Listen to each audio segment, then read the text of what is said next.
Hello sports Bangla চ্যানেলের বন্ধুরা, আশা করি সবাই ভালো আছেন। চলে এলাম ক্রিকেট সংক্রান্ত কিছু খবরাখবর নিয়ে আপনাদের সঙ্গে আলোচনায়। আর শুরুতে বলে রাখি, যারা এখনও পর্যন্ত আমাদের এই চ্যানেলটিকে সাবস্ক্রাইব করেননি, প্লিজ অনুরোধ করব সাবস্ক্রাইব করে আমাদের সঙ্গে জুড়ে থাকুন। তার কারণ খেলা সংক্রান্ত খবরাখবর আমরা দিয়ে থাকি এই স্পোর্টস বাংলা চ্যানেলে। আজকে যে বিষয়গুলো আলোচনা করব তার মধ্যে একটা খুব গুরুত্বপূর্ণ বিষয় রয়েছে। সেটা কি জানেন? ভারত তাহলে বাংলাদেশে যাচ্ছে না। অফিসিয়ালি কনফার্মেশন না এলেও জানা যাচ্ছে যে বাংলাদেশ সফর ভারতের এবার বা এ বছরের জন্য করা হচ্ছে না। হ্যাঁ, আপসেট হবে বাংলাদেশ, তবে কেন ভারত এই ডিসিশন নিতে চলেছে সেই সংক্রান্ত আলোচনা করব।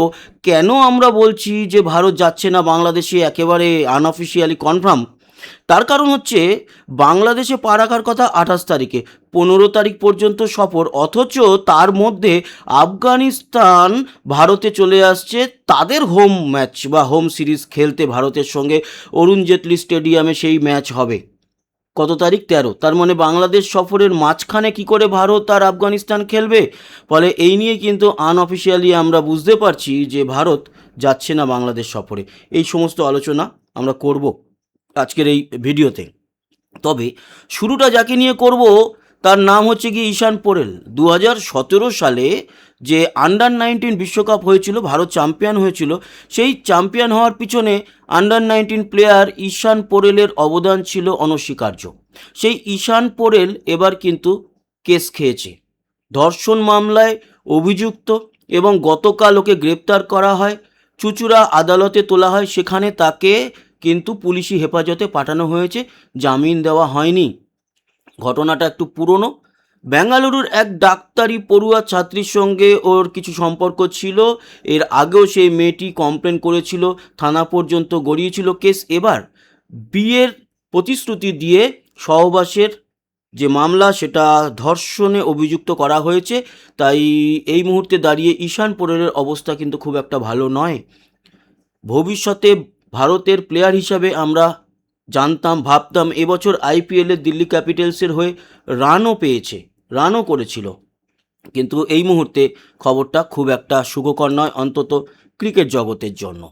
এবার আসি আফগানিস্তান সিরিজ, তারপর বাংলাদেশ সিরিজ নিয়ে আলোচনা করব।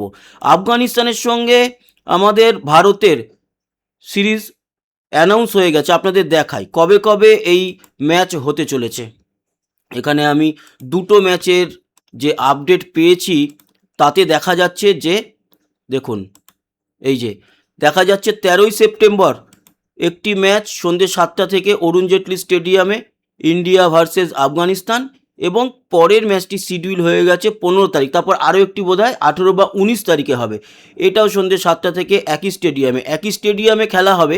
এবং ইন্টারেস্টিং বিষয় আপনাদেরকে জানাই, এটা কিন্তু আমাদের ভারতের হোম সিরিজ নয়, এটা হচ্ছে গিয়ে আফগানিস্তানের হোম সিরিজ। আমরা ভারতে থেকেই আমরা অ্যাওয়ে ম্যাচ খেলবো। এটার কারণ, আফগানিস্তান এখনও পর্যন্ত সেই সিকিউরিটি প্রোভাইড করতে পারবে না, বা সেই রকম আন্তর্জাতিক লেভেলের স্টেডিয়াম এই মুহূর্তে আফগানিস্তানে নেই। এছাড়াও আফগানিস্তান তাদের হোম গ্রাউন্ড হিসাবে আমাদের ভারতের গ্রাউন্ডই ব্যবহার করে। উত্তরের বেশ কিছু স্টেডিয়াম তাদেরকে দেওয়া রয়েছে। তারা পাঞ্জাব ক্রিকেট অ্যাসোসিয়েশনেরও স্টেডিয়াম ইউজ করে তাদের হোম গ্রাউন্ড হিসাবে। এবার দিল্লির গ্রাউন্ডে কিন্তু তারা ম্যাচ আয়োজন করবে আফগানিস্তান। ভাবুন একবার, আমাদের দেশের গ্রাউন্ডে আফগানিস্তান বা আফগানিস্তানের যে ক্রিকেট অ্যাসোসিয়েশন, তাদের কর্তারা আসবে, তাদের আন্ডারে থাকবে সব কিছু। আমরা সিকিউরিটি দেব, এবং সেই সিকিউরিটিও থাকবে আফগানিস্তান ক্রিকেট বোর্ডের আন্ডারে। আর আমরা ভারতে থেকে ভারতের প্লেয়াররা বিদেশ সফরের মতো একটা অনুভূতি নেব দিল্লিতে দাঁড়িয়ে।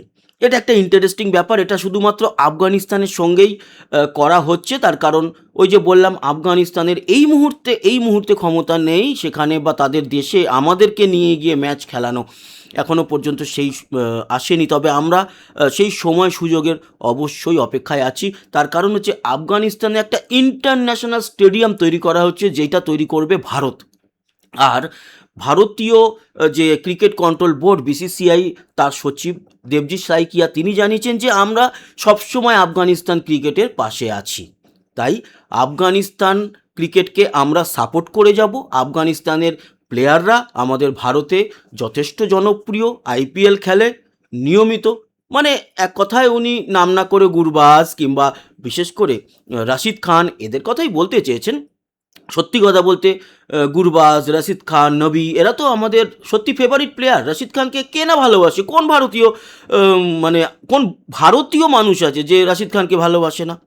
তো আফগানিস্তান টিমটার সঙ্গে ওতপ্রোতভাবে আমরা মানসিকভাবেও জড়িয়ে রয়েছি, তাই আফগানিস্তান ক্রিকেটের উন্নতি হোক এটা আমরা সবাই চাই, আফগানিস্তানের উন্নতি হোক এটাই চাই, এবং ক্রিকেটের অবশ্যই হোক।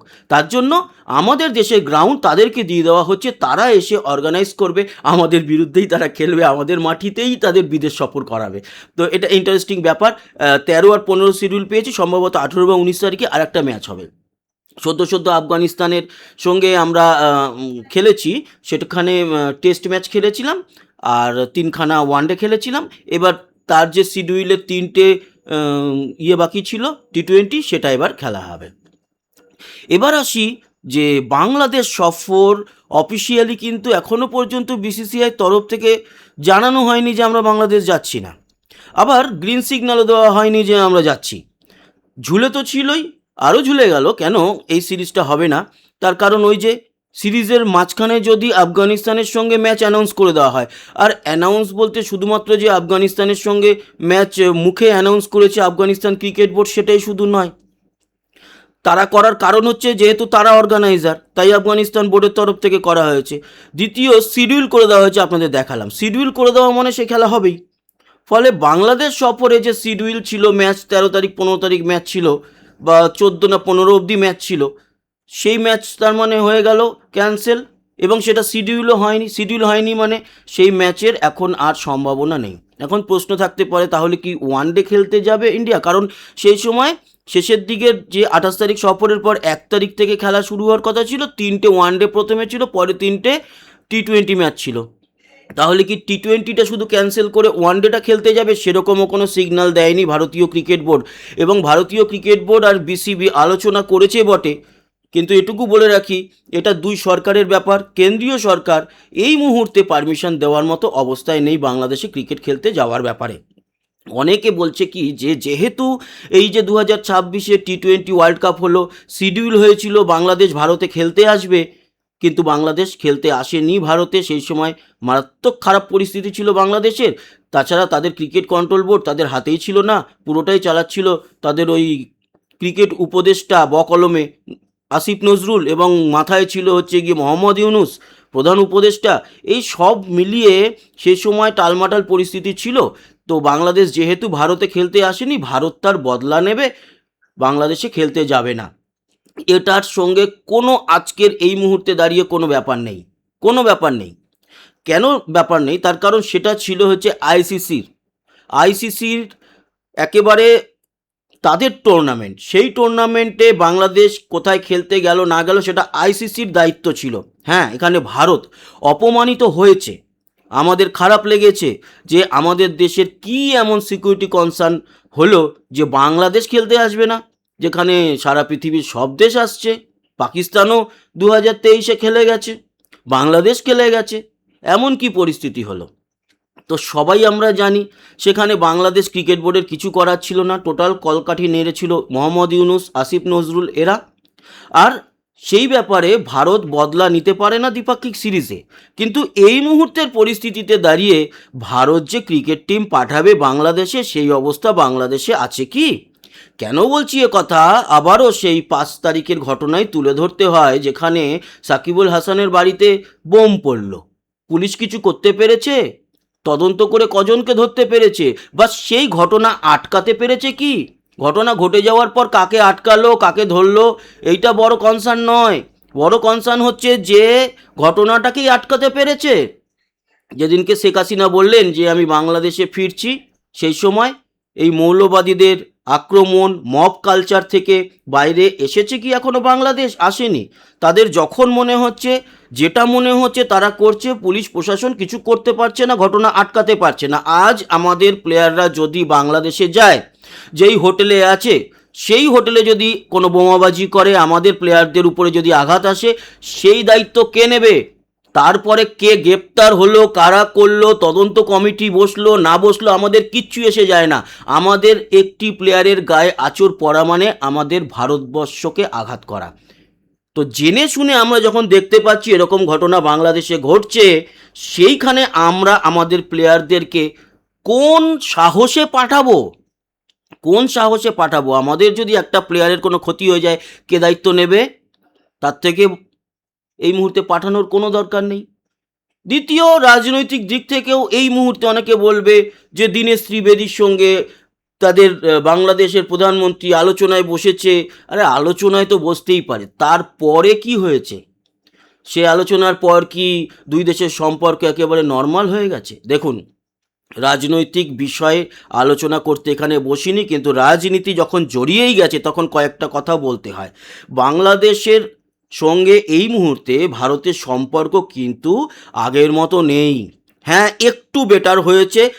মোহাম্মদ ইউনূসের আমলে যতটা তলানিতে ঠেকে গিয়েছিল তার থেকে একটু বেটার হয়েছে, কিন্তু এক এই মুহূর্তে দাঁড়িয়েও এটা বলতে পারি না যে একেবারে আগের মতো চাকাচ্চাক পরিস্থিতি হয়ে গেছে। না, এটা তখন সম্ভব হবে যেহেতু রাজনৈতিক ব্যাপার, পলিটিক্যাল দলগুলোও এর মধ্যে, তারাই সরকার চালায়, পলিটিক্যাল দলগুলোর মাথারাই যারা চালাচ্ছে তারা পলিটিক্যাল দল থেকেই উঠে আসা। ফলে কোনো একটি দলের সঙ্গে আরেকটি অন্য দেশের দলের সম্পর্ক থাকে, সেই সব মিলিয়ে যদি দেখা যায় আগামী ভবিষ্যতে যতদিন না শেখ হাসিনার ম্যাটারটা বাংলাদেশে কমপ্লিট হবে, কোনো না কোনোভাবে সে দেশে ফিরে গিয়ে আবার ভোটের লড়াইয়ের ক্ষমতা ফিরে পাক, আওয়ামী লীগ আবার জাতীয় দলের বা ভোটে লড়ার জন্য তাদের ক্ষমতা ফিরে পাক, তাদের উপর থেকে নিষেধাজ্ঞা চলে যাক, একেবারে গণতন্ত্র যতক্ষণ না ঠিকঠাক ফেরত আসে। অনেকে বলবে ভোট হয়ে এসছে, যেই দেশে একটি সরকার চলছিল, আওয়ামী লীগ চালাচ্ছিল, সে আওয়ামী লীগই যদি এই ভোটের লড়াইয়ে না থাকে তাহলে সেটা গণতন্ত্র কোথায়? কি করে গণতান্ত্রিক দেশ হলো? এটা তো এক পেশে ভোট হয়েছে, জিতে এসছে। ফলে যতক্ষণ না প্রপার গণতন্ত্র ফিরে আসবে বাংলাদেশে, এক পেশে ভোট নয়, সবাই, সব দল ইনক্লুসিভ নির্বাচনে যুক্ত হবে এবং তার মাধ্যমে একটি নির্বাচিত সরকার আসবে, ততক্ষণ পর্যন্ত আমার তো মনে হয় ভারত বাংলাদেশ সম্পর্ক ঠিক জায়গায় আসবে না। বাকি এখনো পর্যন্ত বাংলাদেশের অনেকেই হয়তো আশায় আছেন, আমি তো কোনো আশা করছি না যে এই সিরিজ হবে বলে। আর এই মুহূর্তে দাঁড়িয়ে এই পরিস্থিতিতে বাংলাদেশে টিম পাঠানো উচিতও নয়। অনেক ভারতীয়রাই রাগ করবে তাহলে, আর কিছু ঘটে গেলে তো আর কোনো কথাই থাকবে না। মা মাসি উদ্ধার করবে কেন্দ্রীয় সরকারের, ফলে কেন্দ্রীয় সরকারের এত বড় রিস্ক নেওয়ার কোনো দরকার নেই। আরও অনেক দল আছে, তাদের সঙ্গে খেললেও ভারতের যা লাভ হবে, আয় হবে।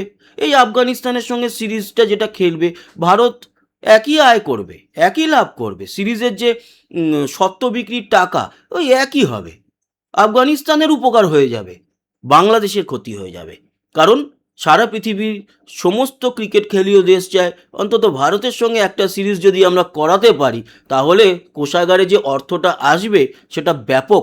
সারা বছর ওই ক্রিকেট কন্ট্রোল বোর্ড চলে যাবে। এমনকি যদি একটা বড় সিরিজ, 3টে ওয়ানডে, 3টে টি20 যদি করাতে পারে, 2-3 বছর বোর্ড চালানোর টাকা চলে আসবে। ফলে বাংলাদেশের তো ক্ষতি হবেই, কিন্তু কিছু করার নেই এই মুহূর্তে দাঁড়িয়ে।